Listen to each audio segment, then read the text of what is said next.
Okay, അപ്പൊ സെനത്തിന്റെ ഇന്നത്തെ ക്ലാസ്സിലോട്ട് എല്ലാവർക്കും സ്വാഗതം. ഇന്ന് നമ്മൾ ഡിസ്കസ് ചെയ്യാൻ പോകുന്നത് നമ്മുടെ ഫസ്റ്റ് ഇയറിലെ ഫസ്റ്റ് പേപ്പർ ആയിട്ടുള്ള അനാട്ടമി ആൻഡ് ഫിസിയോളജിയിലെ blood and its composition and its function എന്ന് പറയുന്ന ഒരു ടോപ്പിക് ആണ്. ഓക്കെ, അപ്പോ ഇതെന്ന് പറയുന്നത് പല തവണ നിങ്ങൾക്ക് ഒരു 15 മാർക്കിന്റെ എസ്സേ ആയിട്ട് നിങ്ങൾ ഏത് വർഷം എടുത്ത് നോക്കിക്കഴിഞ്ഞാലും അതിലൊരു എസ്സേ ഇത് ഷുവർ ആയിട്ട് ചോദിച്ചിട്ടുണ്ട്. ഓക്കെ, അപ്പോ ഇത് ഒരു 15 മാർക്കിന് എങ്ങനെ എഴുതാം എന്നുള്ളതാണ് നമ്മൾ ഇതിന് ഇന്നത്തെ ക്ലാസ്സിൽ ഡിസ്കസ് ചെയ്യാൻ പോകുന്നത്. ഓക്കെ, അപ്പൊ നമുക്ക് നേരെ ക്ലാസ്സിലോട്ട് പോവാം. ഓക്കെ, അപ്പോ ഇതിന്റെ തുടക്കത്തിൽ നിങ്ങൾ ഫസ്റ്റ് ഇതിൽ എഴുതേണ്ടത് എന്താണ് ബ്ലഡ് എന്നുള്ള ഒരു ചെറിയൊരു ഇൻട്രൊഡക്ഷൻ കൊടുക്കണം. ഓക്കെ, എന്താണ് ബ്ലഡ് എന്ന് പറയുന്നത്? Blood is A specialised fluid connective tissue that circulates through out the body within the cardiovascular system. Okay, നമുക്ക് എല്ലാവർക്കും അറിയാം ബ്ലഡ് എന്ന് പറയുന്നത് ഒരു ഫ്ലൂയിഡ് കണക്റ്റീവ് ടിഷ്യൂ ആണ്. അത് നമ്മുടെ കാർഡിയോവാസ്കുലർ സിസ്റ്റം വഴി എല്ലായിടത്തൂടെയും എന്ത് ചെയ്തിട്ടുണ്ട്? സർക്കുലേറ്റ് ചെയ്ത് പോകുന്നുണ്ട്. ഓക്കെ, ഇനി നമ്മൾ നോക്കിക്കഴിഞ്ഞാൽ നമ്മുടെ ടോട്ടൽ ബോഡി വെയിറ്റ് എടുത്ത് നോക്കിക്കഴിഞ്ഞാൽ അതിൽ ഏകദേശം ഒരു 7 to 8% എന്താണ്? ബ്ലഡ് ആണ്. ഓക്കെ, ഇപ്പോ ഒരു ഹെൽത്തി ആയിട്ടുള്ള ഒരു അഡൽട്ടിന്റെ ബോഡിയിൽ ഉള്ള ഒരു ആവറേജ് വോളിയം ഓഫ് ബ്ലഡ് എന്ന് പറയുന്നത് എത്ര ലിറ്റർ? 5 ലിറ്റർ ആണ്. ഓക്കെ, അത് പഠിച്ചു വെക്കണം. ഒരു ആവറേജ് ഹെൽത്തി ആയിട്ടുള്ള ഒരു അഡൽട്ടിൽ കാണപ്പെടുന്ന വോളിയം ഓഫ് ബ്ലഡ് എത്രയാണ്?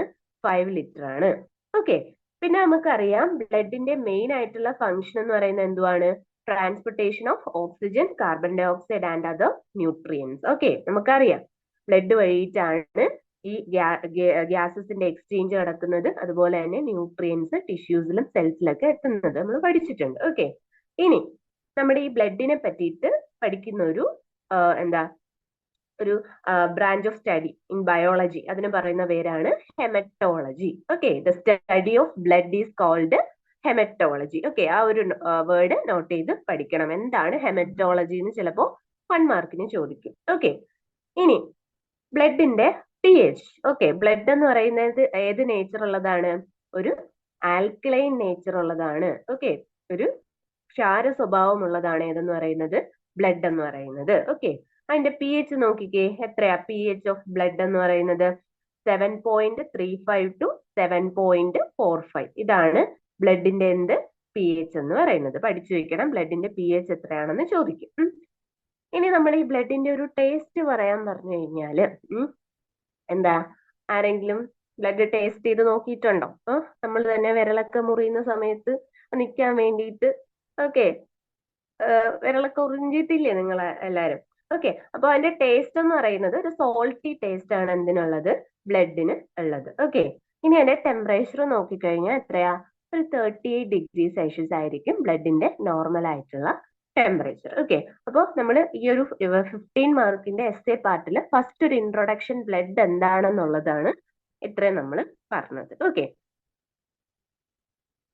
ഇനി നമ്മൾ നോക്കാൻ പോകുന്നത് നമ്മുടെ മെയിൻ ടോപ്പിക്കിലോട്ടാണ് പോകുന്നത്.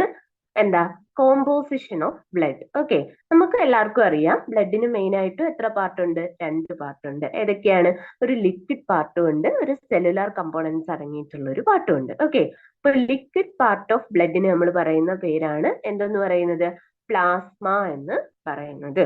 ഓക്കെ, ഇനി അതിലെ സെല്ലുലാർ കമ്പോണൻസ്, അതായത് അതിലെ സെൽസ് എല്ലാം അടങ്ങിയിട്ടുള്ള ആ ഒരു കമ്പോണൻസിന് പറയുന്ന പേരാണ് ഫോംഡ് എലമെന്റ്സ് എന്ന് പറയുന്നത്. ഓക്കെ, അപ്പോ ഈ ലിക്വിഡ് പാർട്ട് ഓഫ് ബ്ലഡ് ആയിട്ടുള്ള പ്ലാസ്മയ്ക്കകത്ത് 91% എന്താ അടങ്ങിയിട്ടുള്ളത്?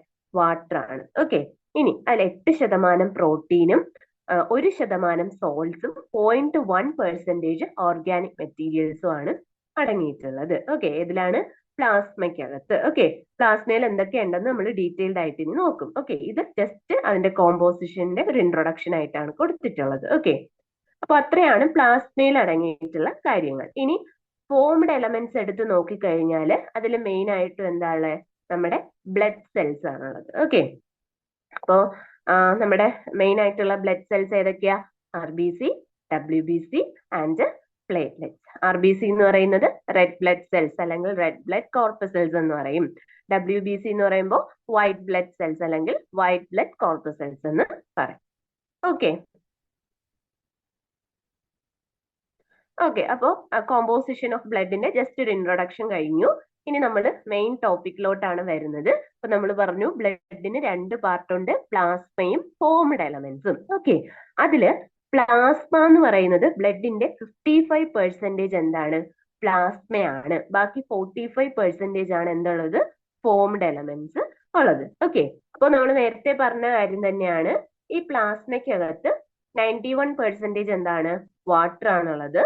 പിന്നെ ഒരു 8% പ്രോട്ടീൻ ഉണ്ട്. ഓക്കെ, അപ്പൊ പ്ലാസ്മയിൽ കാണപ്പെടുന്ന പ്രോട്ടീൻസ് ഏതൊക്കെയാണ് എന്നുള്ളത് പഠിച്ചു വെക്കണം, അതിന്റെ ഫങ്ഷൻസ് പഠിച്ചു വെക്കണം. ഓക്കെ, നെക്സ്റ്റ് സ്ലൈഡിൽ അത് എന്തൊക്കെയാണെന്ന് നമ്മൾ പറയുന്നുണ്ട്. ഓക്കെ, അപ്പൊ പ്ലാസ്മ പ്രോട്ടീൻസ് എന്ന് പറയുന്നത് മെയിൻ ആയിട്ടും ഏതൊക്കെയാണ്? Albumin, globulin, prothrombin and fibrinogen. Okay, അപ്പൊ നമ്മൾ നോർമലി നിങ്ങൾ കേട്ടിട്ടുള്ളതിൽ ഈ പ്രോത്രോംബിൻ വരുന്നില്ലായിരിക്കും. ആൽബുമിൻ, ഗ്ലോബുലിൻ, ഫൈബ്രിനോജൻ ആയിരിക്കും നിങ്ങൾ പഠിച്ചു വെച്ചിട്ടുണ്ടായിരിക്കുക. ഓക്കെ, അപ്പോ ഇതും കൂടി ഉണ്ടെന്ന് ഒന്ന് മനസ്സിലാക്കി വെക്കാം. ഓക്കെ, പിന്നെ എന്താ ഉള്ളത്? പ്ലാസ്മയ്ക്കകത്ത് സോൾട്ട് ഉണ്ട്, ഒരു 1% സോൾട്ട് ഉണ്ട്. സോൾട്ട് ഏതൊക്കെയാണ്?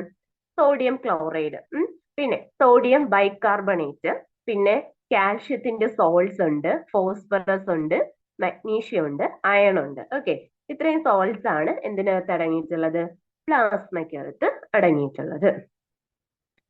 ഇനി എന്തുണ്ട് പ്ലാസ്മയ്ക്കകത്ത്?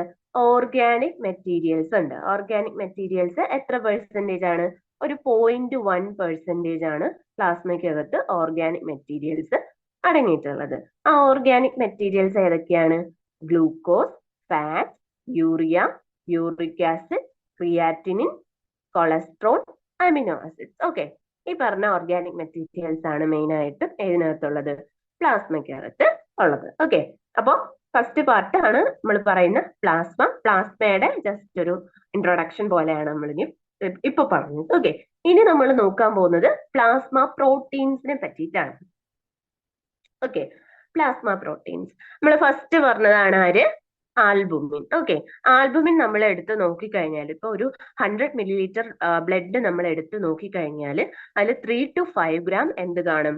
ആൽബുമിൻ കാണും. ഓക്കെ, അപ്പൊ ആൽബുമിന്റെ മെയിൻ ആയിട്ടുള്ള ഫങ്ഷൻ എന്ന് പറയുന്നത് നമ്മുടെ ബോഡിയിലുള്ള ഓസ്മോട്ടിക് പ്രഷർ ആൻഡ് ബ്ലഡ് വോളിയത്തെ മെയിൻറ്റെയിൻ ചെയ്യാന്നുള്ളതാണ് ആരുടെ മെയിൻ ഫങ്ഷൻ? ആൽബുമിന്റെ മെയിൻ ഫങ്ഷൻ. ഓക്കെ, അപ്പൊ ബ്ലഡ് വോളിയം പഠിച്ചില്ലെങ്കിൽ നിങ്ങൾ ഓസ്മോട്ടിക് പ്രഷർ മെയിൻ്റനൻസ് അത് നിങ്ങൾ പഠിച്ചു വെക്കണം. ചിലപ്പോൾ മാച്ച് ദ ഫോളോയിങ്ങിന് ചോദിക്കാം. ഓക്കെ, അപ്പൊ ആൽബുമിന്റെ മെയിൻ ഫങ്ഷൻ എന്താണ്? Maintain osmotic pressure. ഓക്കെ, പിന്നെന്താ? പിന്നെ മറ്റ് കുറച്ച് അല്ലറ ചില്ലറ ഫങ്ഷൻസും കൂടിയുണ്ട്. എന്തൊക്കെയാണ്? നമ്മുടെ ടിഷ്യൂസിന് ആവശ്യമായിട്ടുള്ള പ്രോട്ടീൻ പ്രൊവൈഡ് ചെയ്ത് കൊടുക്കുക. അതുപോലെ തന്നെ എന്താ ചില ഹോർമോൺസ്, അതുപോലെ തന്നെ ഡ്രഗിനെയൊക്കെ ഈ ബ്ലഡിലൂടെ ക്യാരി ചെയ്ത് കൊണ്ടുപോകാനും ആര് സഹായിക്കുന്നുണ്ട്? ഈ പറഞ്ഞ ആൽബുമിൻ സഹായിക്കുന്നുണ്ട്. ഓക്കെ, ഇനി രണ്ടാമത്തെ പ്ലാസ്മ പ്രോട്ടീൻ ആണ് ഇത് ഗ്ലോബുലിൻ എന്ന് പറയുന്നത്. ഓക്കെ, അപ്പോ ഈ ഗ്ലോബുലിൻ നമ്മളൊരു 100 ml ബ്ലഡ് എടുത്ത് നോക്കിക്കഴിഞ്ഞാൽ അതിൽ 2 to 3 gram എന്ത് കാണും? ഗ്ലോബുലിൻ കാണും. ഓക്കെ, അപ്പൊ ഗ്ലോബുലിന്റെ മെയിൻ ഫങ്ഷൻ നമുക്ക് അറിയാം എന്താണ്? ഇമ്മ്യൂൺ റിലേറ്റഡ് ആയിട്ടുള്ള റോൾസ് ആണ് ആര് പ്ലേ ചെയ്യുന്നത്?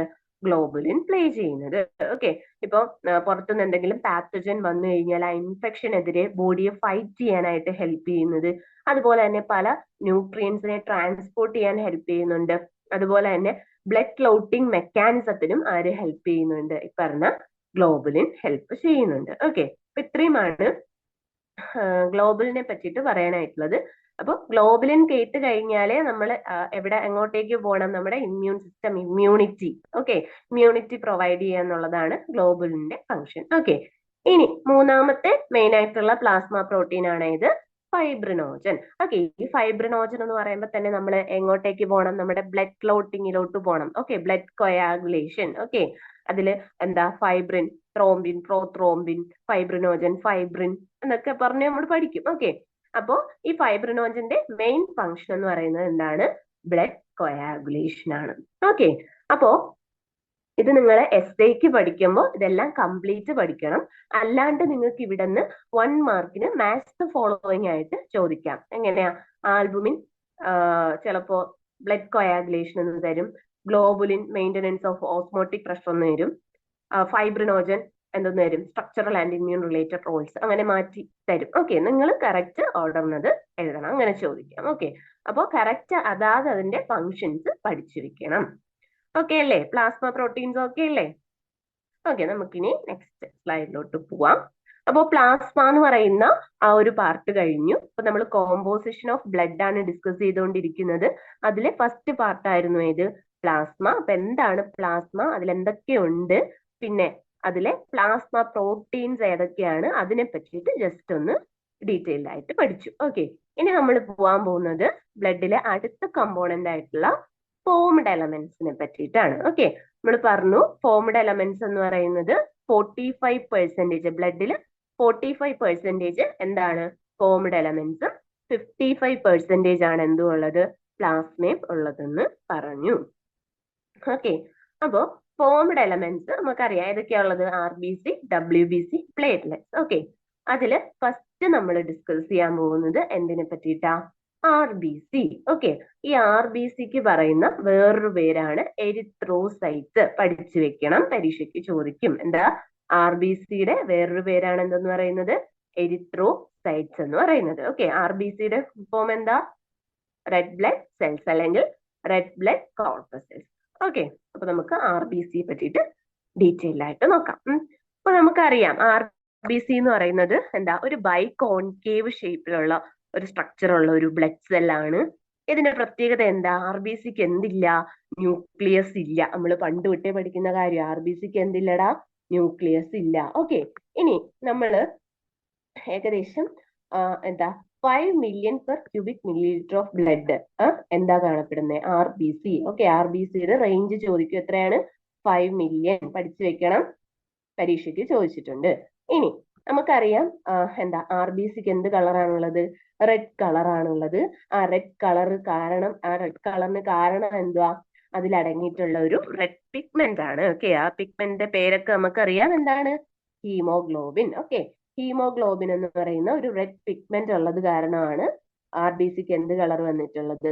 ഒരു റെഡ് കളർ വന്നിട്ടുള്ളത്. ഓക്കെ, അപ്പോ ഈ ഹീമോഗ്ലോബിൻ നിർമ്മിച്ചിട്ടുള്ളത് ഒരു ഹീം എന്ന് പറയുന്ന കോംപ്ലക്സും ഗ്ലോബിൻ എന്ന് പറയുന്ന പ്രോട്ടീനും കൊണ്ട് നിർമ്മിച്ചിട്ടുള്ള ഒരു സ്ട്രക്ചർ ആണ് എന്ത്? ഹീമോഗ്ലോബിൻ. ഓക്കെ, അതില് ഹീം എന്ന് പറയുന്ന സ്ട്രക്ചറിൽ 4 അയൺ ആറ്റംസ് ആണ് ഉള്ളത്. ഓക്കെ, ഗ്ലോബിൻ എന്ന് പറയുന്നത് നമുക്കറിയാം അതിലെ ഒരു പ്രോട്ടീൻ ആണ് ഗ്ലോബിൻ എന്ന് പറയുന്നത്. ഓക്കെ, അപ്പൊ നമുക്ക് ചിലപ്പോ മാറിപ്പോവും. പരീക്ഷയ്ക്ക് ചോദിക്കുന്നതാണ് ഹീമോഗ്ലോബിന്റെ പ്രോട്ടീൻ പാർട്ട് ഏതാണ്? ഓക്കെ, അപ്പോ എന്താ? ഗ്ലോബിൻ ആണ് ഹീമോഗ്ലോബിനിലെ പ്രോട്ടീൻ പാർട്ട്. ഓക്കെ, അത് ഓർത്തു വെച്ചിരിക്കാൻ നമുക്കുള്ള ഒരു കോഡാണ് PG. ഓക്കെ, PG എന്ന് പറയുന്ന ഒരു കോഡിൽ നമുക്ക് ഓർത്തു വെച്ചിരിക്കാം. എന്താ? ഗ്ലോബിൻ പാർട്ടാണ് ഹീമോഗ്ലോബിനിലെ പ്രോട്ടീൻ. ഓക്കെ, കോഡ് എന്താ? PG. ഓക്കെ അല്ലേ? അപ്പോ നമ്മൾ പറഞ്ഞു ഹീമോഗ്ലോബിനിലെ ഹീം എന്ന് പറയുമ്പോൾ അതിൽ 4 അയൺ ആറ്റംസ് ആണ് അടങ്ങിയിട്ടുള്ളത്. അയൺ കൊണ്ട് നിർമ്മിച്ചിട്ടുള്ള ഒരു കോംപ്ലക്സ് ആണ് എന്തെന്ന് പറയുന്നത്?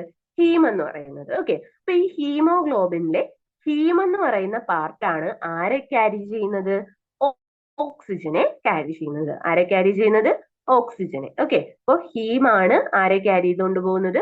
ഓക്സിജനെ ക്യാരി ചെയ്തുകൊണ്ട് പോകുന്നത്. ഓക്കെ, ഇനി പ്രോട്ടീൻ പാർട്ടായിട്ടുള്ള ഗ്ലോബിൻ ആണ് ആരെ ക്യാരി ചെയ്യുന്നത്? കാർബൺ ഡൈ ഓക്സൈഡിനെ ക്യാരി ചെയ്യുന്നത്. ഓക്കെ, അപ്പൊ അതും പഠിച്ചു വെക്കണം. ഹീമാണ് ഓക്സിജനെ ക്യാരി ചെയ്യുന്നത്, ഗ്ലോബിൻ ആണ് കാർബൺ ഡൈ ഓക്സൈഡിനെ ക്യാരി ചെയ്യുന്നത്. ഓക്കെ, ഇനി ഈ ഹീമോഗ്ലോബിൻ എന്ന് പറയുന്നത് നമ്മുടെ പലതരത്തിലുള്ള ഗ്യാസുകളോട് എന്താ കുറച്ച് അഫിനിറ്റി കൂടുതലുള്ള ആളാണ് ആര്? നമ്മുടെ ഏത്? ഹീമോഗ്ലോബിൻ എന്ന് പറയുന്നത്. ഓക്കെ, അതിൽ മെയിൻ ആയിട്ട് ഏതൊക്കെ ഗ്യാസസ് ഉള്ളത്? നമ്മുടെ oxygen, carbon dioxide and carbon monoxide. Okay, അപ്പൊ ഇതില് ഈ 3 ഇവന് കൂടുതൽ അഫിനിറ്റി ആരോടാണെന്ന് ചോദിച്ചു കഴിഞ്ഞാൽ ഒത്തിരി ഒരു കൂടുതൽ ഇഷ്ടം ആരടുത്താണെന്ന് ചോദിച്ചു കഴിഞ്ഞാൽ ആരടുത്താണ് ഹീമോഗ്ലോബിന്? ആരടുത്താ? നിങ്ങൾക്ക് അറിയാം ആരടുത്താ?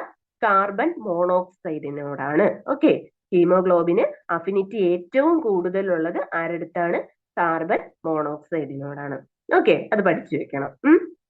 ഇനി ഈ ഹീമോഗ്ലോബിൻ ഓരോ ഗ്യാസുമായിട്ട് ചേരുമ്പോൾ അതിന് നമ്മൾ ഓരോ പേരാണ് പറയുന്നത്. ഓക്കെ, നോക്കിക്കേ, ഹീമോഗ്ലോബിൻ ഓക്സിജനുമായി ചേരുമ്പോൾ അതിന് പറയുന്ന പേരാണ് ഓക്സി ഹീമോഗ്ലോബിൻ. ഈ ഹീമോഗ്ലോബിൻ കാർബൺ ഡൈ ഓക്സൈഡുമായിട്ട് ചേരുമ്പോൾ അതിന് പറയുന്ന പേരാണ് കാർബമിനോ ഹീമോഗ്ലോബിൻ. ഹീമോഗ്ലോബിൻ കാർബൺ മോണോക്സൈഡുമായിട്ട് ചേരുമ്പോൾ അതിന് പറയുന്ന പേരാണ് കാർബോക്സി ഹീമോഗ്ലോബിൻ. ഓക്കെ, അപ്പോൾ ഈ കാർബോക്സി ഹീമോഗ്ലോബിൻ നമ്മൾ ചിലപ്പോൾ ഈ കാർബൺ ഡൈ ഓക്സൈഡിന് എടുത്തെഴുതും. ഓക്കെ, അപ്പോൾ അത് നിങ്ങൾ കറക്റ്റ് പഠിച്ചു വെക്കണം. കാർബൺ ഡൈ ഓക്സൈഡും ഹീമോഗ്ലോബിനും ചേരുമ്പോൾ പറയുന്ന പേര് കാർബമിനോ ഹീമോഗ്ലോബിൻ എന്നാണ്, കാർബോക്സി ഹീമോഗ്ലോബിൻ അല്ല. അത് ആരുമായിട്ട് ചേരുമ്പോഴാ കാർബോക്സി ഹീമോഗ്ലോബിൻ ആവുന്നേ? ഹീമോഗ്ലോബിനും കാർബൺ മോണോക്സൈഡും കൂടി ചേരുമ്പോഴത്തേക്കാണ്. ഓക്കെ, ആ ഡിഫറൻസ് ഒന്ന് പഠിച്ചു വെക്കുക. പലരും പരീക്ഷയ്ക്ക് തെറ്റിക്കുന്നത് കാര്യമാണ്. ഓക്കെ, അപ്പൊ ഇത്രയൊക്കെയാണല്ലോ RBCയുടെ ഒരു ഇൻട്രൊഡക്റ്റീവ് പാർട്ടാണ് നമ്മൾ പറഞ്ഞത്. ഓക്കെ, നമ്മൾ നേരത്തെ പറഞ്ഞൊരു കാര്യമാണ് haemoglobin has greater affinity towards carbon monoxide. Okay, ഇനി ഒരു ഹെൽത്തി ആയിട്ടുള്ള നോർമൽ ആയിട്ടുള്ള ഒരാളില് 100 milliliter ബ്ലഡ് എടുത്ത് നോക്കിക്കഴിഞ്ഞാൽ അതിൽ ഏകദേശം 15 gram എന്തായിരിക്കും? ഹീമോഗ്ലോബിൻ ആയിരിക്കും. ഓക്കെ, ഒരു നോർമൽ ഹെൽത്തി, പ്രത്യേകിച്ച് അസുഖങ്ങളോ കാര്യങ്ങളോ ഒന്നും ഇല്ലാത്ത ഒരു ഹെൽത്തി ആയിട്ടുള്ള ഒരാളുടെ 100 milliliter ബ്ലഡ് എടുത്ത് നോക്കിക്കഴിഞ്ഞാൽ അതിൽ 15 gram എന്ത് കാണണം?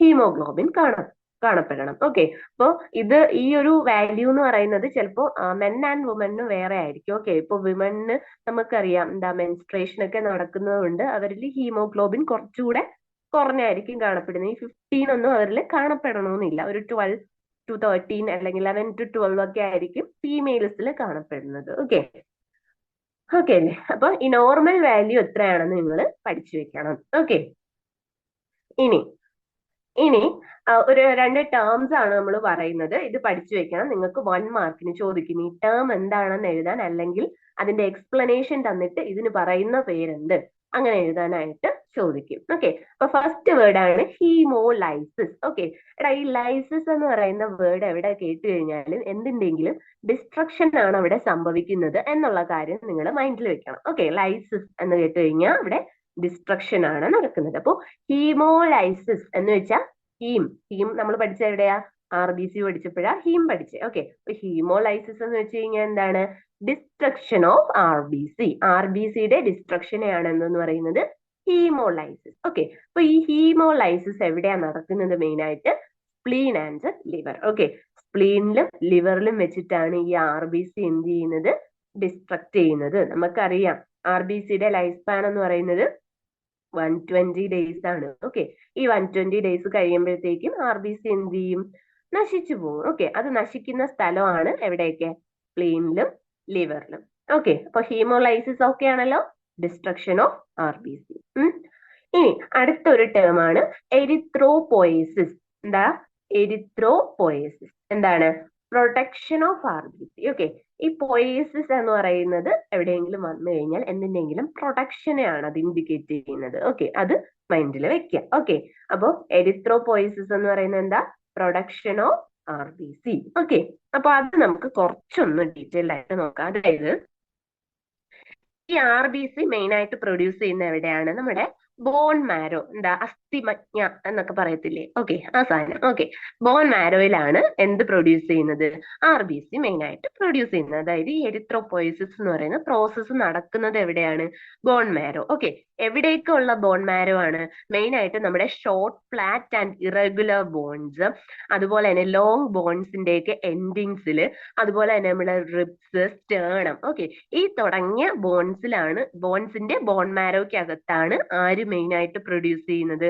RBC മെയിൻ ആയിട്ട് പ്രൊഡ്യൂസ് ചെയ്യുന്നത്. ഓക്കെ, അപ്പോ ഇവിടെ ഈ RBC എന്ത് ചെയ്യുക? പ്രൊഡ്യൂസ് ചെയ്യാൻ തുടങ്ങുക. അപ്പൊ അതിന്റെ ഫസ്റ്റ് ഡെവലപ്മെന്റൽ സ്റ്റേജിൽ ഈ RBC എന്ന് പറയുന്നത് ഒരു വലിയ സ്ട്രക്ചർ ആയിരിക്കും. ഓക്കെ, ഒരു വലിയ സാധനമായിരിക്കും എന്ത്?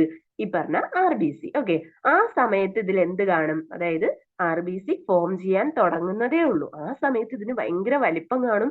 അതുപോലെ തന്നെ ഈ RBCക്ക് അകത്ത് ആ സമയത്ത് ന്യൂക്ലിയസ് കാണും. ഓക്കെ, ഡെവലപ്മെന്റൽ സ്റ്റേജിന്റെ ഫസ്റ്റ് സ്റ്റേജില് RBCക്ക് അകത്ത് എന്ത് കാണും? ന്യൂക്ലിയസ് കാണും. ഓക്കെ, പിന്നെ ഫർദർ ഡെവലപ്മെന്റൽ സ്റ്റേജിൽ ഇതെന്ത് ചെയ്യും? പതിയെ പതിയെ ചേഞ്ച് ചെയ്തിട്ട് ഇതിന്റെ ആ ഒരു ലാർജ് സൈസ് റെഡ്യൂസ് ചെയ്ത് RBC എന്തായിട്ട് മാറും? ഒരു സ്മോൾ സൈസിലേക്ക് മാറും. അതുപോലെ തന്നെ അതിൽ ഫസ്റ്റ് ഉണ്ടായിരുന്ന ആ ഒരു ന്യൂക്ലിയസ് എന്ത് ചെയ്യും? പോവും, ഡിസപ്പിയർ ചെയ്ത് പോവുകയും ചെയ്യും. ഓക്കെ, അപ്പോ മെച്ചുർ ആയിട്ടുള്ള ഒരു RBC എന്ന് പറയുന്നത് എന്താണ്? ചെറിയ സൈസ് ആണ്, അതിലെന്തില്ല? ന്യൂക്ലിയസ് ഇല്ല. ഓക്കെ, ഡെവലപ്മെന്റൽ സ്റ്റേജിൽ RBC എന്ന് പറയുന്നത് ഒരു വലിയ സ്ട്രക്ചർ ആയിരിക്കും. അതിനകത്ത് എന്ത് കാണും? ന്യൂക്ലിയസ് കാണും. ഓക്കെ, ഓക്കെ ആണല്ലോ. ഓക്കെ, അപ്പൊ ഇത്രയേ ഉള്ളൂ. പിന്നെ ഇതിൽ പറയാനായിട്ടുള്ളതെന്ന് പറയുന്നത് ഈ ഡെവലപ്മെന്റൽ സ്റ്റേജില് ന്യൂക്ലിയസ് കാണും, പക്ഷേ ഹീമോഗ്ലോബിൻ കാണത്തില്ല. മെച്ചുർ ആകുമ്പോഴത്തേക്ക് ആര് കാണത്തില്ല? ന്യൂക്ലിയസ് കാണത്തില്ല, ഹീമോഗ്ലോബിൻ അപ്പൊ കാണും. ഓക്കെ, അതുകൂടെ പഠിച്ചു വെക്കണം. അതായത് ഡെവലപ്മെന്റൽ സ്റ്റേജിൽ ന്യൂക്ലിയസ് കാണും, ഹീമോഗ്ലോബിൻ കാണത്തില്ല ഫസ്റ്റ് സ്റ്റേജിൽ. ലേറ്റർ സ്റ്റേജിൽ മെച്ചുർ ആകുമ്പോഴത്തേക്ക് ഹീമോഗ്ലോബിൻ വരും, ന്യൂക്ലിയസ് എന്ത് ചെയ്യും? പോകും. ഓക്കെ, ഓക്കെ അല്ലേ?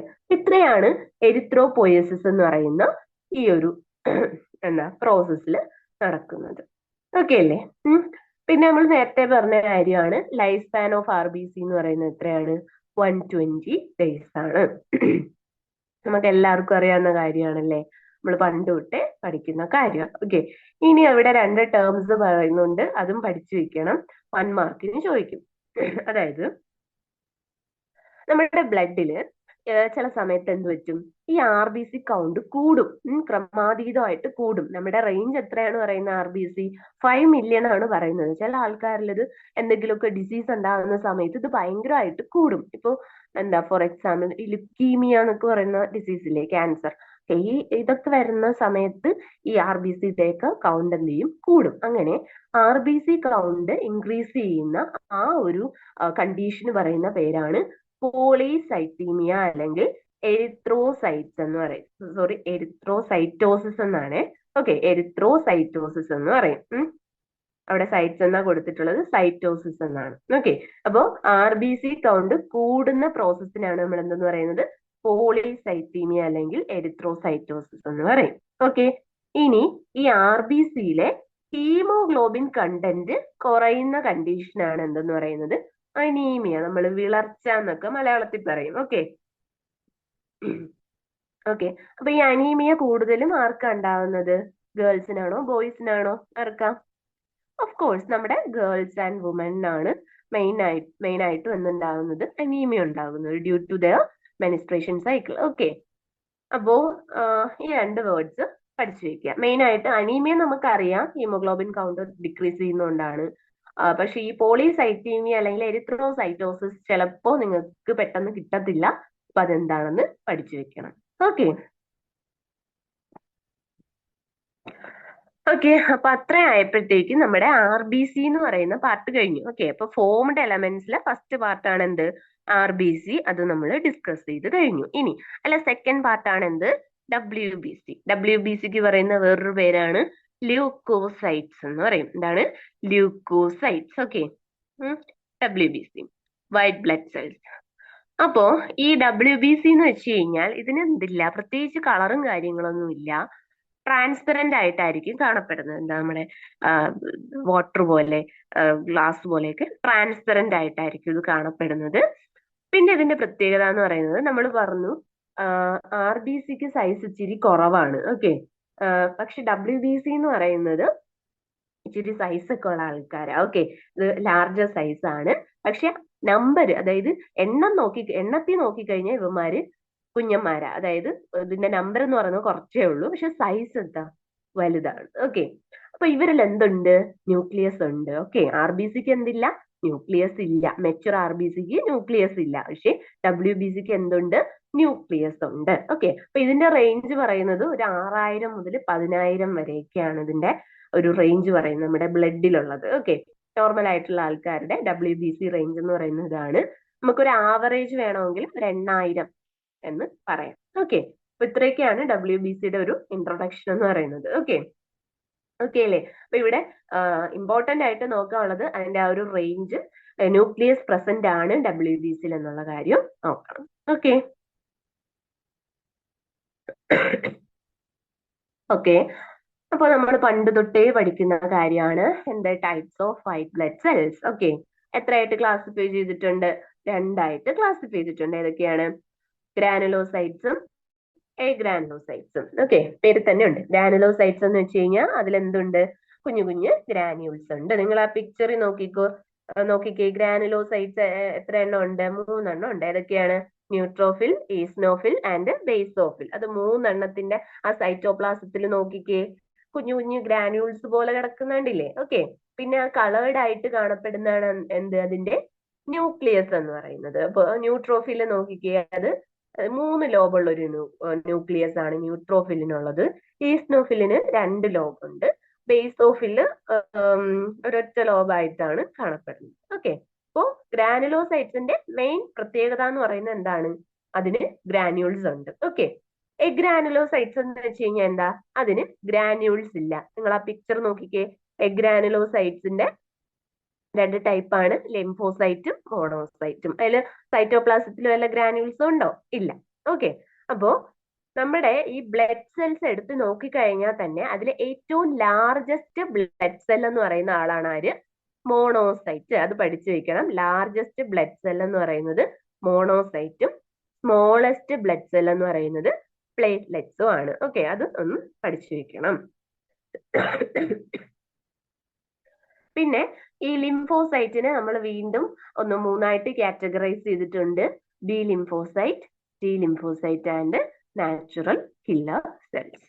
ഓക്കെ അപ്പൊ ഇതാണ് ഇതിന്റെ ഒരു ക്ലാസിഫിക്കേഷൻ. ഇതിങ്ങനെ പഠിച്ചു വെക്കുക. നിങ്ങൾ പരീക്ഷയ്ക്ക് എഴുതുമ്പോഴായാലും ഇതുപോലൊരു ഒരു ചാർട്ട് പോലെ ക്രിയേറ്റ് ചെയ്ത് ഫസ്റ്റിലെ ഒന്ന് എഴുതി കഴിഞ്ഞാല് നോക്കുന്ന ആൾക്കാർക്ക് എന്ത് പറ്റും? ഒരു ഇംപ്രഷൻ തോന്നും നിങ്ങളുടെ അടുത്ത്. ഓക്കെ ജസ്റ്റ് ഈ പടം കൂടി ഒന്ന് വരച്ചു പഠിക്കാനായിട്ട് ശ്രമിക്കുക. ഓക്കെ ഈ B lymphocyte, T lymphocyte, natural killer cells അത് 3 എണ്ണം പഠിച്ചില്ലെങ്കിലും ബാക്കി എല്ലാത്തിന്റെയും ആ ഒരു സ്ട്രക്ചർ വരച്ച് പഠിക്കുക. ഓക്കെ അപ്പോ നമുക്കിനി WBCയെ പറ്റിയിട്ട് ഡീറ്റെയിൽഡ് ആയിട്ട് നോക്കാം.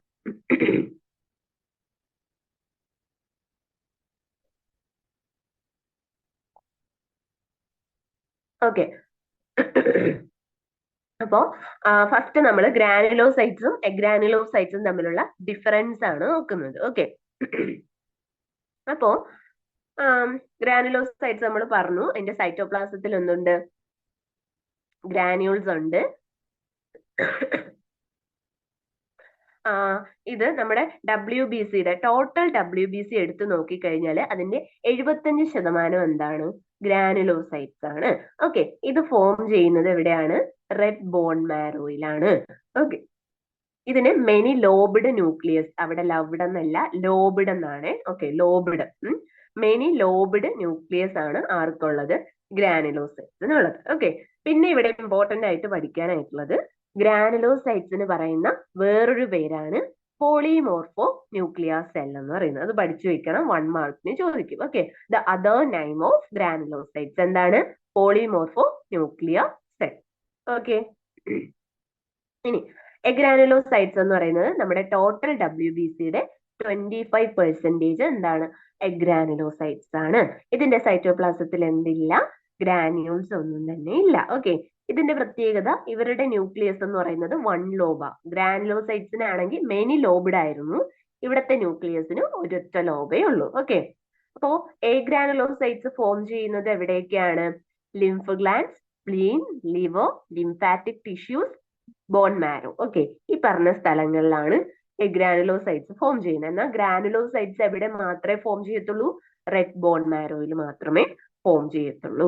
ഓക്കെ അപ്പൊ ഈ ഗ്രാനുലോസൈറ്റ്സ് ആൻഡ് എഗ്രാനുലോസൈറ്റ്സിന്റെ ഡിഫറൻസസ് എന്നും പറഞ്ഞിട്ട് ചിലപ്പോൾ ഒരു 2 മാർക്കിന് നിങ്ങൾക്ക് പബ്ലിക് എക്സാമിന് ചോദിക്കാം.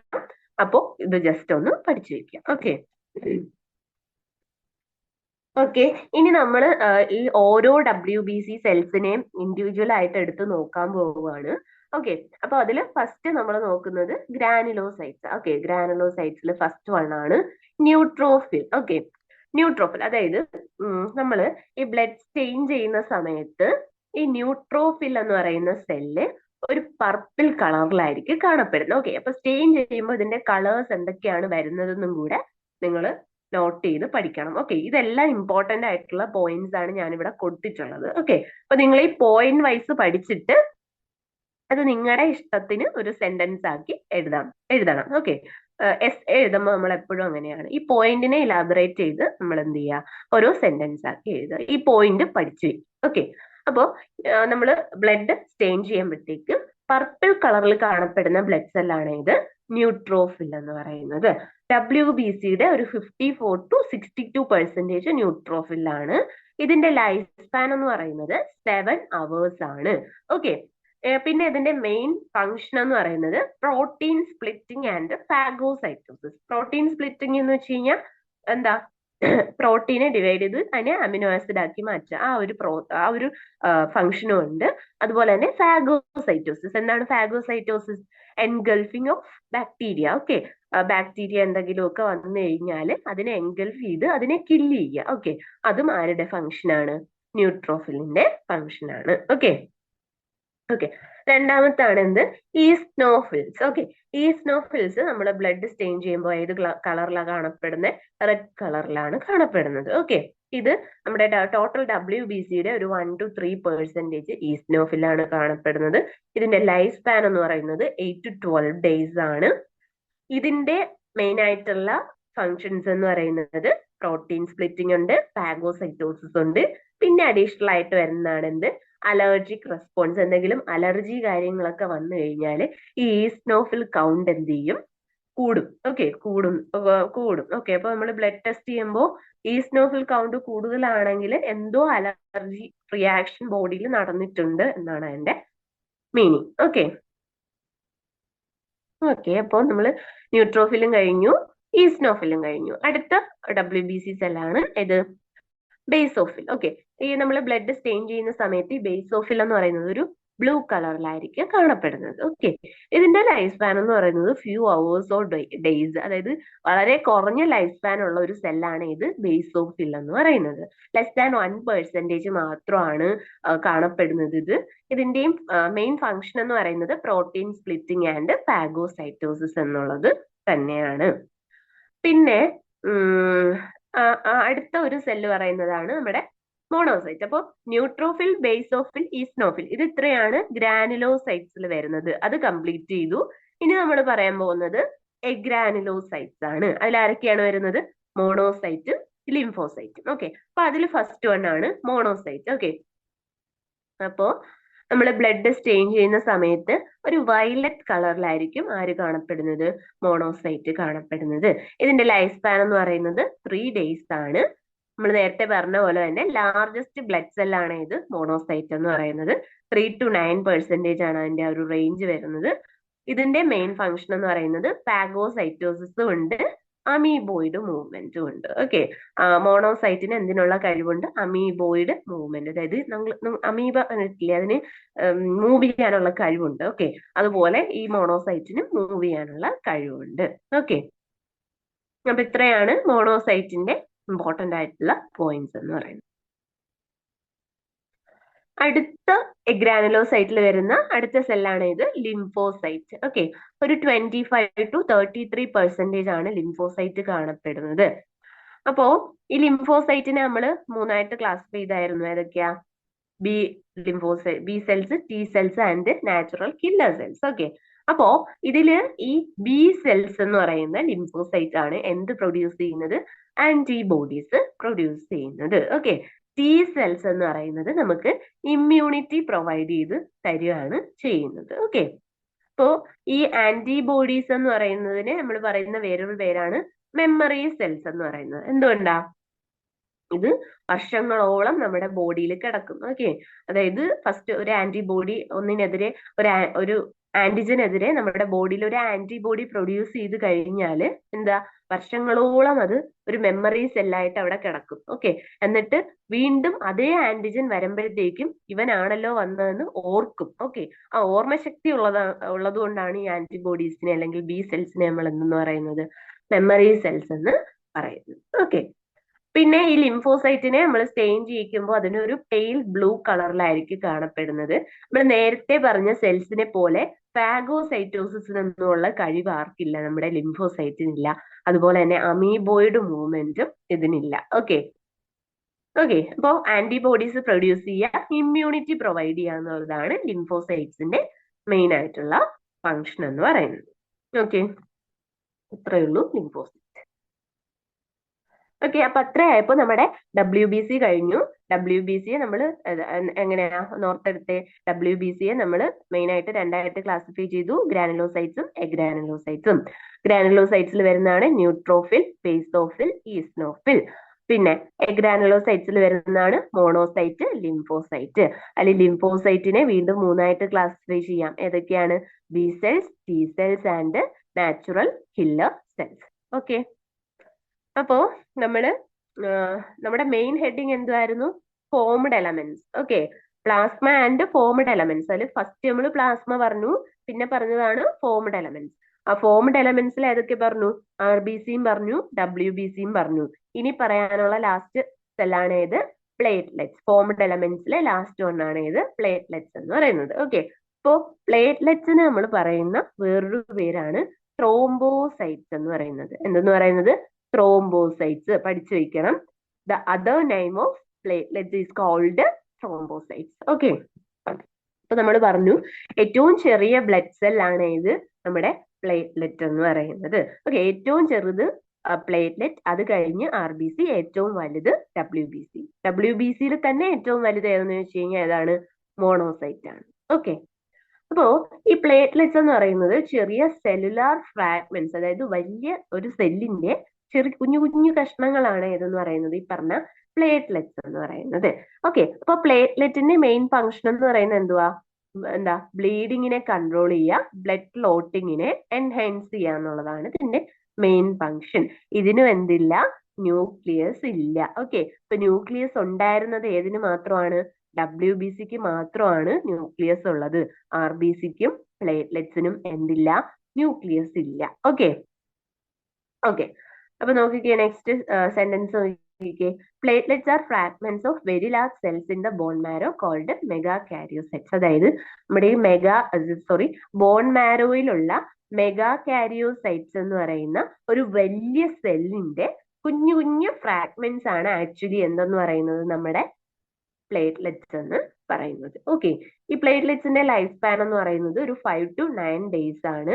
ഇതിന്റെ റേഞ്ച് എന്ന് പറയുന്നത് ഒരു 3 lakh per cubic millimeter of blood ആണ്. ഓക്കെ ഒരു 3 ലക്ഷമാണ് ഇതിന്റെ നോർമൽ കൗണ്ട് എന്ന് പറയുന്നത്. ഓക്കെ പ്ലേറ്റ്ലെറ്റ് കൗണ്ട് എന്ന് പറയുന്നത്. ഓക്കെ അപ്പോ നമ്മൾ ഈ ഡെങ്കു ഫീവർ ഒക്കെ ഉണ്ടാവുന്ന സമയത്ത് പ്ലേറ്റ്ലെറ്റ് കൗണ്ട് എന്ത് ചെയ്യും? കുറഞ്ഞു. ഓക്കെ അപ്പൊ നമ്മൾ പ്ലേറ്റ്ലെറ്റ് ട്രാൻസ്ഫ്യൂഷൻ ഒക്കെ നടത്താറുണ്ട്. ഓക്കെ ത്രോംബോപോയസിസ് എന്നാണ് നമ്മൾ പഠിക്കാൻ പോകുന്നത്. ഓക്കെ നമ്മൾ നേരത്തെ പഠിച്ചു എരിത്രോപോയസിസ് എന്തായിരുന്നു? RBCയുടെ ഫോർമേഷനെയാണ് എരിത്രോപോയസിസ്. അപ്പോ ഞാൻ പറഞ്ഞു പോയസിസ് എന്ന് പറയുന്നത് എവിടെ കണ്ടാലും എന്തിന്റെയും ഫോർമേഷൻ ആണ് എന്നുള്ളത് ഓർത്തു വെക്കണം. അപ്പൊ ത്രോംബോപോയസിസ് എന്ന് വെച്ച് കഴിഞ്ഞാൽ എന്തുവാ? Formation of platelets in bone marrow. Okay bone മാരോയിൽ പ്ലേറ്റ്ലെറ്റ്സ് ഫോം ചെയ്യുന്ന ആ ഒരു പ്രോസസ്സിനെയാണ് ത്രോംബോപോയസിസ് എന്ന് പറയുന്നത്. ഓക്കെ ഇനി ത്രോംബോസൈറ്റീമിയ എന്ന് വെച്ച് കഴിഞ്ഞാൽ എന്തുവാ? Increased count of platelets. പ്ലേറ്റ്ലെറ്റ്സിന്റെ കൗണ്ട് കൂടുന്ന കണ്ടീഷൻ ആണ് എന്ത്? ത്രോംബോസൈറ്റീമിയ. ഓക്കെ ഇനി പ്ലേറ്റ്ലെറ്റ്സിന്റെ കൗണ്ട് കുറയുന്ന കണ്ടീഷൻ ആണ് ത്രോംബോസൈറ്റോപീനിയ. ഓക്കെ ഈ പീനിയ എന്ന് പറയുന്ന വേർഡ് നമ്മൾ എന്തിന്റെയെങ്കിലും ഡിക്രീസിനെ കാണിക്കുന്നതിന് വേണ്ടിയിട്ടാണ് യൂസ് ചെയ്യുന്നത്. ഓക്കെ അപ്പൊ ഇനി പീനിയ ഏതിന്റെയെങ്കിലും കൂട്ടത്തിൽ കണ്ടു കഴിഞ്ഞാൽ എന്തെന്ന് ഓർക്കണം? അവിടെ അതിന്റെ ഡിക്രീസ് ആണ് സംഭവിക്കുന്നത്. ഇവിടെ എന്താണ്? പ്ലേറ്റ്ലെറ്റ് കൗണ്ട് കുറയുന്നു. അതിനെയാണ് എന്തെന്ന് പറയുന്നത്? ത്രോംബോസൈറ്റോപീനിയ. ഓക്കെ ത്രോംബോസൈറ്റീമിയ എന്ന് വെച്ച് കഴിഞ്ഞാൽ increase the count of platelet. Thrombopoiesis എന്ന് വെച്ച് കഴിഞ്ഞാൽ formation of platelets in bone marrow. Okay okay അപ്പോ blood and its composition and its function അത് ഇവിടെ കംപ്ലീറ്റ് ആയി. ഇനി നിങ്ങൾക്ക് ഈ എക്സാമിന് 1 മാർക്കിന് ചോദിക്കുന്ന ബ്ലഡ് എന്ന് ചോദിക്കുന്ന കുറച്ച് ഇമ്പോർട്ടന്റ് ആയിട്ടുള്ള ടേംസ് ആണ് പറയാൻ പോകുന്നത്. ഓക്കെ ഒന്ന് നോട്ട് ചെയ്ത് പഠിക്കുക. ഫസ്റ്റ് വൺ ആണ് കൊയാഗുലൻസ്. ഓക്കെ അതായത് എന്താ കൊയാഗുലേഷൻ എന്ന് പറയുന്നത്? എന്താ? Blood clotting. ഓക്കെ അപ്പോൾ ബ്ലഡ് ക്ലോട്ടിങ്ങിനെ ഹെൽപ്പ് ചെയ്യുന്ന ഏജൻസിനെയാണ് നമ്മൾ എന്തെന്ന് പറയുന്നത്, കൊയാഗുലന്റ് എന്ന് പറയുന്നത്. അതായത് ബ്ലഡ് ക്ലോട്ടിംഗ് നടക്കാൻ സഹായിക്കുന്ന ഏജൻസ്, അതാണ് കൊയാഗുലന്റ്. ആന്റി കൊയാഗുലന്റ് എന്ന് വെച്ച് കഴിഞ്ഞാൽ എന്താണ്? The agent which prevents coagulation, അതായത് ബ്ലഡ് ക്ലോട്ടിംഗ് നടക്കാതിരിക്കാൻ സഹായിക്കുന്ന ഏജൻസ് ആണ് ഇത് ആന്റി കൊയാഗുലന്റ് എന്ന് പറയുന്നത്. ഏജന്റ് പ്രിവെന്റ്സ് കൊയാഗുലേഷൻ, അതാണ് ആന്റി കൊയാഗുലന്റ്. ഓക്കെ, അപ്പോ നിങ്ങൾക്ക് എക്സാമിന് ചോദിക്കുന്ന ഒരു ക്വസ്റ്റ്യൻ ആണ്, ഒരു ആന്റി കൊയാഗുലന്റിന്റെ നെയിം എഴുതാനായിട്ട് ചോദിക്കും. ഓക്കെ, അപ്പോ രണ്ടെണ്ണം ഉണ്ട്, ഏതെങ്കിലും ഒന്ന് പഠിച്ചു വെക്കുക. ഏതൊക്കെയാ? Heparin and hirudin. അതില് ഈ ഹിരുഡിൻ എന്ന് പറയുന്നത് നമ്മുടെ ലീച്ചില്ലേ, കൊളയട്ട എന്ന് പറയുന്ന സാധനം. ഓക്കെ, അത് നമുക്കറിയാം, എന്താ കാട്ടിലൂടെയൊക്കെ പോകുമ്പോൾ നമ്മൾ ട്രക്കിങ്ങിനൊക്കെ പോകുന്ന സമയത്ത് എന്താ നമ്മുടെ കാലുകളിലൊക്കെ കയറി ഇരുന്ന് ചോര കുടിക്കുന്ന സാധനം. ഓക്കെ, അപ്പൊ ഇത് ഈ ചോര കുടിക്കുന്ന സമയത്ത് എന്ത് ചെയ്യാൻ പാടില്ല? ബ്ലഡ് ക്ലോട്ട് ചെയ്യാനായിട്ട് പാടില്ല. ഓക്കെ, അങ്ങനെ ക്ലോട്ട് ചെയ്യാതിരിക്കാൻ വേണ്ടി ഇത് അവിടെ പ്രൊഡ്യൂസ് ചെയ്യുന്ന ഒരു ആന്റി കൊയാഗുലന്റ്, ലീച്ച് പ്രൊഡ്യൂസ് ചെയ്യുന്ന ഒരു ആന്റി കൊയാഗുലന്റ് ആണ് എന്തെന്ന് പറയുന്നത്, ഹിരുഡിൻ എന്ന് പറയുന്നത്. ഓക്കെ, അപ്പോ കൊയാഗുലന്റും ആന്റി കൊയാഗുലന്റും തമ്മിലുള്ള ഡിഫറൻസ് പഠിച്ചു വെക്കുക. ആന്റി കൊയാഗുലന്റിന്റെ എക്സാമ്പിൾസ് നോക്കി വെക്കുക. ഓക്കെ, ഇനി ഹെമറേജ്. ഓക്കെ, ഹെമറേജ് എന്ന് പറയുന്നത് എന്തിനാ? നമ്മുടെ ബ്ലീഡിങ്ങിനെയാണ് നമ്മൾ എന്തെന്ന് പറയുന്നത്, ഹെമറേജ് എന്ന് പറയുന്നത്. ഓക്കെ, ഇനി അടുത്ത നെക്സ്റ്റ് ഒരു വേർഡ് ആണ് ഇത്, ഹെമറ്റോക്രിറ്റ് വാല്യൂ അല്ലെങ്കിൽ പാക്ഡ് സെൽ വോളിയം എന്ന് പറയുന്നത്. എന്താണ് ഹെമറ്റോക്രിറ്റ് വാല്യൂ അല്ലെങ്കിൽ പാക്ഡ് സെൽ വോളിയം എന്ന് വെച്ച് കഴിഞ്ഞാല് നമ്മള് ഇപ്പോ ഇപ്പൊ ഒരു 100 ml ബ്ലഡ് എടുത്തു എന്ന് വെച്ചോ, അതിൽ എത്ര പെർസെന്റേജ് RBC ഉണ്ട്? ഓക്കെ, ഇത്ര മില്ലിലിറ്റർ ബ്ലഡ് നമ്മൾ എടുത്തു നോക്കിക്കഴിഞ്ഞാല് അതിൽ എത്ര പെർസെന്റേജ് RBC ഉണ്ട്, റെഡ് ബ്ലഡ് സെൽസ് അതിന്റെ അകത്ത് എത്ര ഉണ്ട്? ഓക്കെ, എത്ര ശതമാനം ഉണ്ട്? അതിനെയാണ് നമ്മൾ ഹെമറ്റോക്രിറ്റ് വാല്യൂ എന്ന് പറയുന്നത്. അതിനെ തന്നെയാണ് നമ്മൾ എന്തെന്നും പറയുന്നത്, പാക്ഡ് സെൽ വോളിയം എന്ന് പറയുന്നത്. നോർമലി അതൊരു 40% ആണ് നമ്മൾ പറയുന്നത് പാക്ഡ് സെൽ വോളിയം എന്ന് പറയുന്നത്. ഓക്കെ, അപ്പോ എന്താ, ഒരു ഒറിജിനൽ വോളിയം ഓഫ് ബ്ലഡ് എടുത്താൽ അതിൽ എന്തുമാത്രം RBC ഉണ്ട്, അതാണ് ഹെമറ്റോക്രിറ്റ് വാല്യൂ അല്ലെങ്കിൽ പാക്ഡ് സെൽ വോളിയം. ഓക്കെ, ഇനി ഹീമോസ്റ്റാസിസ്. ഹീമോസ്റ്റാസിസ് എന്ന് വെച്ച് കഴിഞ്ഞാൽ സ്റ്റോപ്പേജ് ഓഫ് ബ്ലീഡിങ്. ഓക്കെ, ബ്ലീഡിങ്ങിനെ സ്റ്റോപ്പ് ചെയ്യുക, ഹെമറേജിനെ സ്റ്റോപ്പ് ചെയ്യുക, അതിന്റെ സ്റ്റോപ്പേജിനെയാണ് നമ്മൾ ഹീമോസ്റ്റാസിസ് എന്ന് പറയുന്നത്. ഓക്കെ, ഇനി അടുത്ത അതിൽ വരുന്ന ഒരു ടേം ആണ് ട്രോംബസ്. ഓക്കെ, ട്രോംബസ് എന്ന് വെച്ച് കഴിഞ്ഞാല് നമ്മുടെ ഈ ബ്ലഡ് വെസലിലൊക്കെ എന്തെങ്കിലും തരത്തിലുള്ള ബ്ലഡ് ക്ലോട്ട് ഉണ്ടാവും. ഓക്കെ, എന്താ രക്തക്കട്ടകൾ നമ്മുടെ ബ്ലഡ് വെസലിൽ കാണും. ഓക്കെ, ചില ഇങ്ങനെ ഉണ്ടാകുന്ന ബ്ലഡ് ക്ലോട്ടുകൾ ഒഴുകി നടക്കും, എന്നാൽ ചില ബ്ലഡ് ക്ലോട്ട് എന്ത് ചെയ്യും, ആ ബ്ലഡ് വെസലിൽ സ്റ്റക്ക് ചെയ്തിരിക്കും, അവിടെ കുടുങ്ങി അനങ്ങാതെ ഇരിക്കും. ഓക്കെ, അങ്ങനെ സ്റ്റക്ക് ചെയ്തിരിക്കുന്ന ഒരു ബ്ലഡ് വെസലിനകത്ത് സ്റ്റക്ക് ചെയ്തിരിക്കുന്ന ബ്ലഡ് ക്ലോട്ടിനെയാണ് നമ്മൾ ത്രോംബസ് എന്ന് പറയുന്നത്. എന്നാൽ ഈ ബ്ലഡ് ക്ലോട്ട് ആ ബ്ലഡ് വെസലിലുള്ള ബ്ലഡ് സ്ട്രീമിൽ കൂടി ഒഴുകി നടക്കുകയാണ്, അതിനെയാണ് നമ്മൾ എംബോളസ് എന്ന് പറയുന്നത്. ഓക്കെ, ഡിഫറൻസ് മനസ്സിലാക്കി പഠിച്ചാൽ മതി. അതായത് ഒരു ബ്ലഡ് ക്ലോട്ട് ഒരു ബ്ലഡ് വെസലിനകത്ത് സ്റ്റക്ക് ചെയ്തിരിക്കുകയാണ്, അതിന് അനങ്ങാൻ പറ്റാത്ത രീതിയിൽ അവിടെ ഇരിക്കുകയാണെങ്കിൽ അതിനെ ത്രോംബസ് എന്ന് പറയും. എന്നാൽ ആ ബ്ലഡ് ക്ലോട്ട് ആ ബ്ലഡ് വെസലിലെ ബ്ലഡ് സ്ട്രീമിൽ കൂടി ഒഴുകി നടക്കുകയാണ് എങ്കിൽ അതിനെ എംബോളസ് എന്ന് പറയും. ഓക്കെ, ഇനി അടുത്തൊരു ടേം ആണ് ത്രോംബോസിസ്. ഓക്കെ, അതായത് ഈ ഒരു ബ്ലഡ് ക്ലോട്ട് ഒരു ബ്ലഡ് വെസലിൽ എന്ത് ചെയ്യുന്നു, ഇങ്ങനെ കുടുങ്ങിയിരുന്നിട്ട് ആ ബ്ലഡ് വെസലിലൂടെയുള്ള ബ്ലഡിന്റെ ഫ്ലോയെ അത് എന്ത് ചെയ്യാണ്, പ്രിവെന്റ് ചെയ്യാണ്. അതായത് ബ്ലഡിന് നല്ലപോലെ ഒഴുകാൻ പറ്റുന്നില്ല, അതായത് ഈ രക്തക്കട്ട അവിടെ ഇരിക്കുന്നത് കാരണം ബ്ലഡിന് പഴയ പോലെ നോർമലായിട്ട് ഒഴുകാൻ പറ്റുന്നില്ല. ആ ഒരു കണ്ടീഷനെയാണ് നമ്മൾ എന്തെന്ന് പറയുന്നത്, ത്രോംബോസിസ് എന്ന് പറയുന്നത്. ഓക്കെ, ഈ മൂന്നും തമ്മിലുള്ള ഡിഫറൻസ് മനസ്സിലാക്കി പഠിക്കാം. ത്രോംബസ് എന്ന് വെച്ച് കഴിഞ്ഞാൽ ബ്ലഡ് വെസലിനകത്ത് സ്റ്റക്ക് ചെയ്തിരിക്കുന്ന ബ്ലഡ് ക്ലോട്ട്. എംബോളസ് എന്ന് വെച്ച് കഴിഞ്ഞാൽ ഈ ബ്ലഡ് ക്ലോട്ട് ആ ബ്ലഡ് വെസലിലെ ബ്ലഡ് സ്ട്രീമിൽ കൂടി ഒഴുകി നടക്കുന്നു. ഓക്കെ, ഇങ്ങനെ ഈ ബ്ലഡ് ക്ലോട്ട് ബ്ലഡ് വെസലിൽ സ്റ്റക്ക് ചെയ്തിരുന്നാലോ അല്ലെങ്കിൽ ഒഴുകി നടന്നാലോ ആ ബ്ലഡ് വെസലിലൂടെയുള്ള ബ്ലഡിന്റെ ഫ്ലോയെ അത് പ്രിവെന്റ് ചെയ്യുന്നെങ്കിൽ ആ ഒരു കണ്ടീഷൻ പറയുന്ന പേരാണ് ത്രോംബോസിസ് എന്ന് പറയുന്നത്. ഓക്കെ, ഓക്കെ അല്ലേ? അപ്പൊ ഈ ടേംസ് കുറച്ച് പഠിച്ചു വെക്കുക. മെയിൻ ആയിട്ട് ആന്റി കൊയാഗുലന്റ് ആൻഡ് അതിന്റെ എക്സാമ്പിൾ മസ്റ്റ് ആയിട്ട് പഠിച്ചിട്ട് വേണം. ഓക്കെ ഓക്കെ ഇനി നിങ്ങൾക്ക് ഒരു 2 മാർക്ക് ക്വസ്റ്റ്യൻ ആയിട്ട് എപ്പോഴും ചോദിച്ച് കുറെ തവണ പരീക്ഷയ്ക്ക് ചോദിച്ചു കഴിഞ്ഞിട്ടുള്ള ഒരു ക്വസ്റ്റ്യൻ ആണ് സെറം ആൻഡ് പ്ലാസ്മ തമ്മിലുള്ള ഡിഫറൻസ് എന്തുവാണ് എന്നുള്ളതാണ്. ഓക്കെ ഫസ്റ്റ് നമുക്ക് അത് എന്താണെന്ന് ജസ്റ്റ് ഒന്ന് നോക്കാം, എന്നിട്ട് നമുക്ക് ഡീറ്റെയിൽ ആയിട്ട് പറയാം. സെറം എന്ന് വെച്ച് കഴിഞ്ഞാല് the liquid remains after the blood has clot, അതായത് ബ്ലഡ് ക്ലോട്ട് ചെയ്തതിന് ശേഷം അതിന് മുകളിൽ റിമൈൻ ചെയ്യുന്ന അവശേഷിക്കുന്ന ഒരു ലിക്വിഡ് ആണ് എന്ത് സെറം എന്ന് പറയുന്നത്. ഓക്കെ പ്ലാസ്മ എന്ന് വെച്ച് കഴിഞ്ഞാൽ എന്താ, liquid remains when clotting is prevented with the addition of an anticoagulant. Okay ഒരു ആന്റി കൊയാഗുലന്റ് ബ്ലഡിൽ ആഡ് ചെയ്ത് അതിന്റെ ക്ലോട്ടിങ്ങിനെ പ്രിവെന്റ് ചെയ്ത് കഴിഞ്ഞാൽ ആ സമയത്ത് ഒരു ലിക്വിഡ് ഫോം ചെയ്യും. അതിനെയാണ് നമ്മൾ എന്തെന്ന് പറയുന്നത്, പ്ലാസ്മ എന്ന് പറയുന്നത്. ഓക്കെ ഇതാ നിങ്ങൾക്ക് ഇവിടെ ഒരു പിക്ചർ കൊടുത്തിട്ടുണ്ട്. ഓക്കെ ഈ പിക്ചർ അതിൽ ഫസ്റ്റ് ടെസ്റ്റ് ട്യൂബിൽ ഇരിക്കുന്ന ആ ഒരു ബ്ലഡില് ആന്റി കൊയാഗുലന്റ് ആഡ് ചെയ്തിട്ടില്ല. ഓക്കെ നോർമൽ ആയിട്ട് ഒന്നും ആഡ് ചെയ്യാത്ത ബ്ലഡ് ആണ് ആയിരിക്കുന്നത്. രണ്ടാമത്തെ ടെസ്റ്റ് ട്യൂബിൽ ഒരു ആന്റി കൊയാഗുലന്റ് എന്ത് ചെയ്തിട്ടുണ്ട്, ആഡ് ചെയ്തിട്ടുണ്ട്. ഓക്കെ ആന്റി കൊയാഗുലന്റ് എന്ന് വെച്ച് കഴിഞ്ഞാൽ എന്താ, ബ്ലഡ് ക്ലോട്ടിങ്ങിനെ പ്രിവെന്റ് ചെയ്യുക, ബ്ലഡ് ക്ലോട്ട് ആവാതിരിക്കാൻ നമ്മൾ ആഡ് ചെയ്യുന്നതാണ് ആന്റി കൊയാഗുലന്റ്. ഓക്കെ അപ്പോ നമ്മൾ സെറം എന്ന് പറയുന്നത്, നിങ്ങളിപ്പോ എന്താ നമ്മൾ ഈ എന്തെങ്കിലും മുറിവൊക്കെ വരുമ്പോ അവിടെ ഇങ്ങനെ ഉണങ്ങിയിരിക്കുന്ന സാധനത്തിനെ നമ്മൾ ചൊറിഞ്ഞടക്കാറുണ്ടല്ലേ. ഓക്കെ അങ്ങനെ അടന്ന് കഴിയുന്ന സമയത്ത് അവിടെ എന്ത് ചെയ്യും, ഒരു ഡ്രോപ്പ് ബ്ലഡ് വരും. ഓക്കെ അങ്ങനെ ആ ബ്ലഡ് വന്നതിന് ശേഷം കുറച്ച് സമയം കഴിയുമ്പോഴത്തേക്ക് അതിന്റെ മുകളിൽ ഒരു പെയിൽ യെല്ലോ കളറിൽ ഒരു സാധനം, ഒരു പെയിൽ യെല്ലോ കളറിൽ ഒരു ലിക്വിഡ് പോലെ ഒരു സാധനം കണ്ടു കാണും. ഓക്കെ അതിനെയാണ് നമ്മൾ എന്തെന്ന് പറയുന്നത്, സെറം എന്ന് പറയുന്നത്. ഓക്കെ അതായത് ഒരു ബ്ലഡ് ക്ലോട്ട് ഉണ്ടായി അതിന് മുകളിൽ ഉണ്ടാകുന്ന ഒരു ലിക്വിഡ്, അതാണ് സെറം. ഓക്കെ ഇനി പ്ലാസ്മ എന്ന് വെച്ച് കഴിഞ്ഞാല് നമ്മൾ ഒരു ടെസ്റ്റ് ട്യൂബിൽ ബ്ലഡ് എടുത്തു,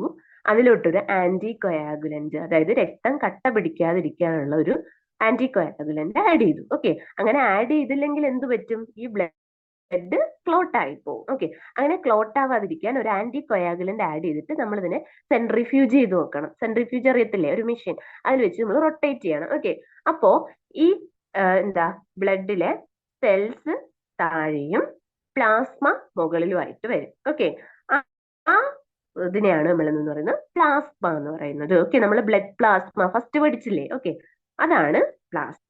ഓക്കെ അപ്പൊ ബ്ലഡ് ക്ലോട്ട് ചെയ്ത് മുകളിൽ വരുന്നത് സെറം, എന്നാൽ ഒരു ആന്റി കൊയാഗുലന്റ് ആഡ് ചെയ്ത് സെൻട്രിഫ്യൂഗേഷൻ നടത്തി നമുക്ക് കിട്ടുന്ന ആ ഒരു ലിക്വിഡ് ആണ് എന്തെന്ന് പറയുന്നത്, പ്ലാസ്മ എന്ന് പറയുന്നത്. ഓക്കെ അപ്പൊ ഇത്രയേ ഉള്ളൂ നിങ്ങളുടെ ബ്ലഡ് എന്ന് പറയുന്ന ഒരു പോർഷൻ, ഇത്രയേ ഉള്ളൂ. അപ്പോ ഇതെന്ന് പറയുന്നത് വളരെ ഇമ്പോർട്ടന്റ് ആണ്. ഞാൻ എടുത്ത് നോക്കിയിട്ടുള്ള പ്രീവിയസ് ക്വസ്റ്റ്യനിൽ ഒരു 8 എണ്ണം എടുത്തു പോയി കഴിഞ്ഞാൽ 7 എണ്ണത്തിലും ഈ ഒരു ക്വസ്റ്റ്യൻ 15 മാർക്കിന് എസ് ആയിട്ട് ചോദിച്ചു കണ്ടിട്ടുണ്ട്. ഒന്നുകിൽ എന്താ ബ്ലഡ് ആൻഡ് ഇറ്റ്സ് കോമ്പോസിഷൻ എഴുതാനായിട്ട്, അല്ലെങ്കിൽ ഒരു 3 പാർട്ടായിട്ട് what are the difference between, first പാർട്ടിൽ 2 മാർക്കിന് difference between serum and plasma, എന്നിട്ട് 5 മാർക്ക് അല്ലെങ്കിൽ ബാക്കി കണ്ടിന്യൂഷൻ ആയിട്ട് എന്താ blood and its composition and structure ഒക്കെ വരച്ച് എക്സ്പ്ലെയിൻ ചെയ്യാനായിട്ട് ചോദിക്കും. ഓക്കെ പിന്നെ ഇതിൽ തന്നെ ഒരുപാട് ടേംസ് വൺ വേർഡിന് വരുന്നുണ്ട്, അതെല്ലാം നോട്ട് ചെയ്ത് പഠിക്കുക. ഓക്കെ ഞാൻ പറഞ്ഞ പോലെ പോയസിസ് എന്ന് പറയുന്നത് എന്തിന്റെങ്കിലും ഫോർമേഷൻ ആണ്, പീനിയ എന്ന് പറയുമ്പോൾ എന്തിന്റെങ്കിലും ഡിക്രീസിനെയാണ് സൂചിപ്പിക്കുന്നത്. ഓക്കെ അതൊക്കെ ഒന്ന് മൈൻഡിൽ ഓർത്ത് വെച്ചിരുന്ന് പഠിക്കുക. ഓക്കെ അപ്പൊ ഇത്രയേ ഉള്ളൂ ബ്ലഡ് ആൻഡ് ഇറ്റ്സ് കോമ്പോസിഷൻ. അപ്പൊ എല്ലാവരും നന്നായിട്ട് പഠിച്ചിട്ട് പോവുക. Thank you.